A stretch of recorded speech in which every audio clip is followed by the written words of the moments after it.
The Dinahan Double Barrier Reef off of Bohol Island in the southern Philippines is one of the richest marine biodiversity hotspots in the world. But just a short boat ride away, more than 1 million people depend on these fishing grounds for their food and livelihoods. Rice may be the staple food of the Philippines, but fish provide most of the protein in daily diets.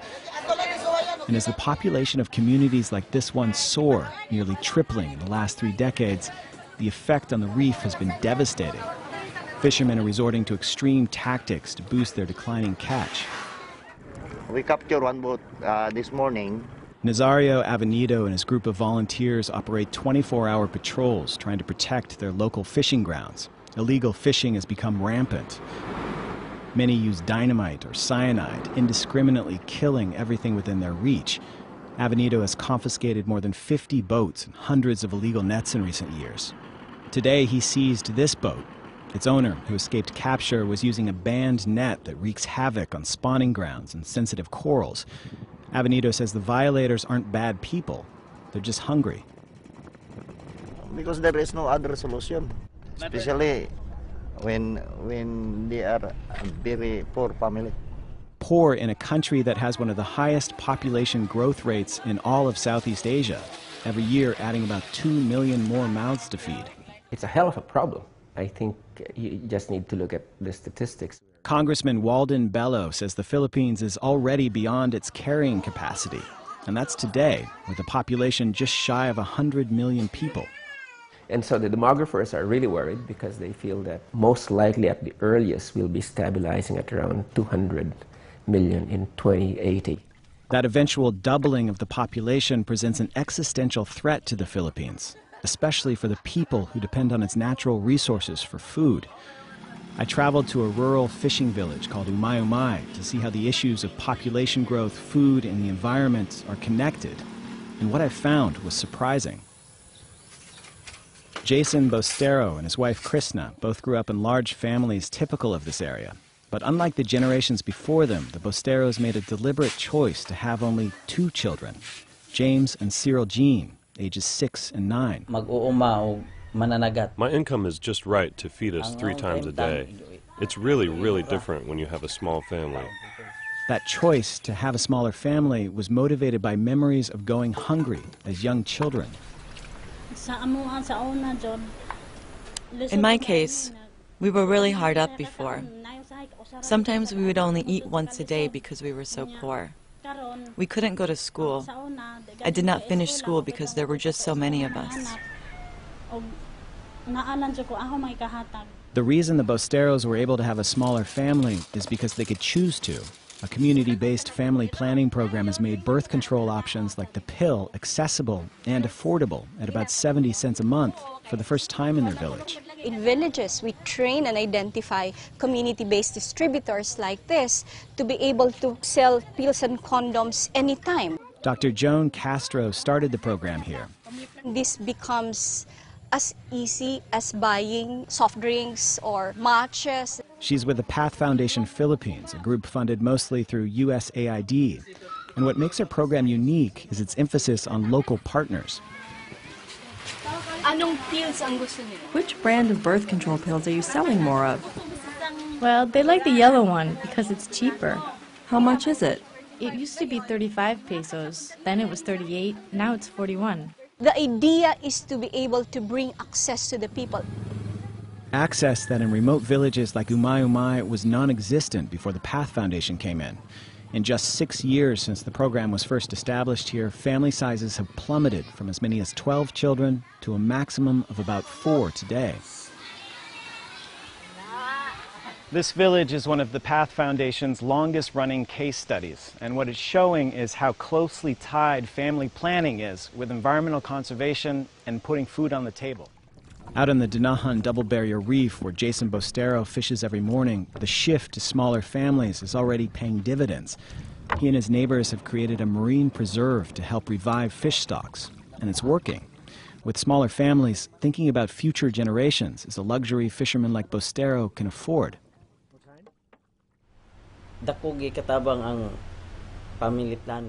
Family planning is helpful because if you control the number of your children, you don't need as many fish to support your family.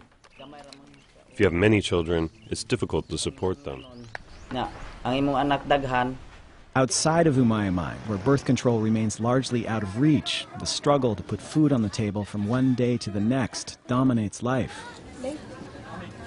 Down the road, the gymnasium in the region's main town, Ubay, was filled recently with people waiting to collect government assistance checks for food. Many stood in line for up to 12 hours. For the families gathered here, these checks are a lifeline, making up for the declining catch from the sea. This scene is one that neighboring countries like Thailand and Indonesia have largely avoided thanks to state-sponsored family planning programs. But Congressman Walden Bello says in the Philippines, any efforts to do the same have faced stiff resistance. What's happening is what we've witnessed recently, which is a hardline, scorched earth opposition on the part of the Catholic Church hierarchy to any form of artificial contraception. And in a country that's 80% Catholic, that opposition means something. For more than a decade, the Church's leadership has rallied against a reproductive health bill in Congress that would guarantee universal access to birth control. Recently, it even threatened the president with excommunication for supporting the bill. That's why I said, don't fool with the church, because she will bury you.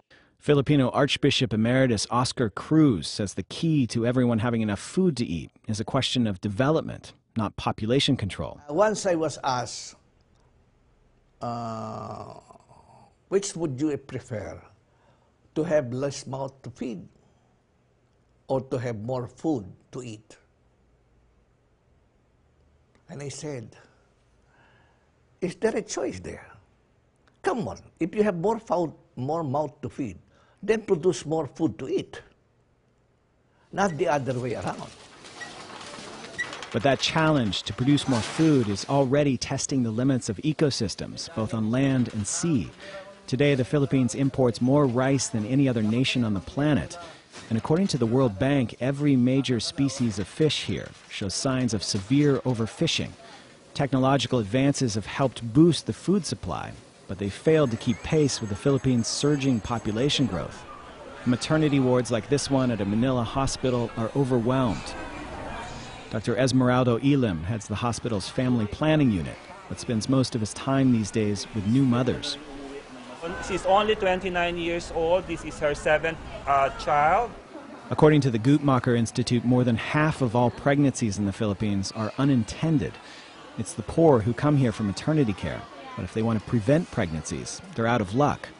Absent any state funding for birth control, Dr. Elim has little to offer.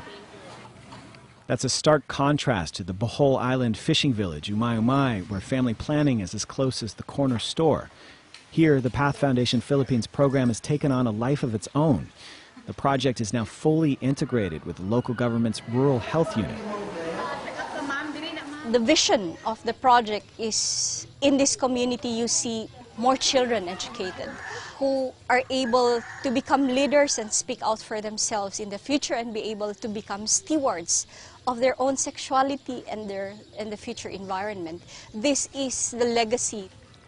Dr. Castro says success stories like this one can help overcome traditional attitudes about birth control.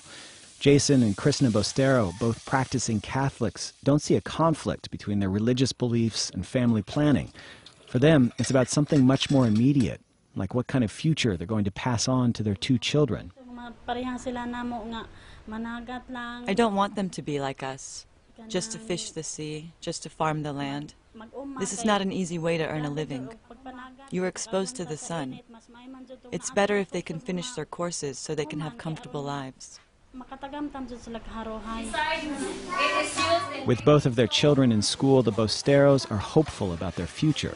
But it's a future that could easily be overwhelmed by outside forces. After all, this is only one village in a country still deadlocked over a family planning law, in a world that's projected to have 9 billion mouths to feed by the middle of the century.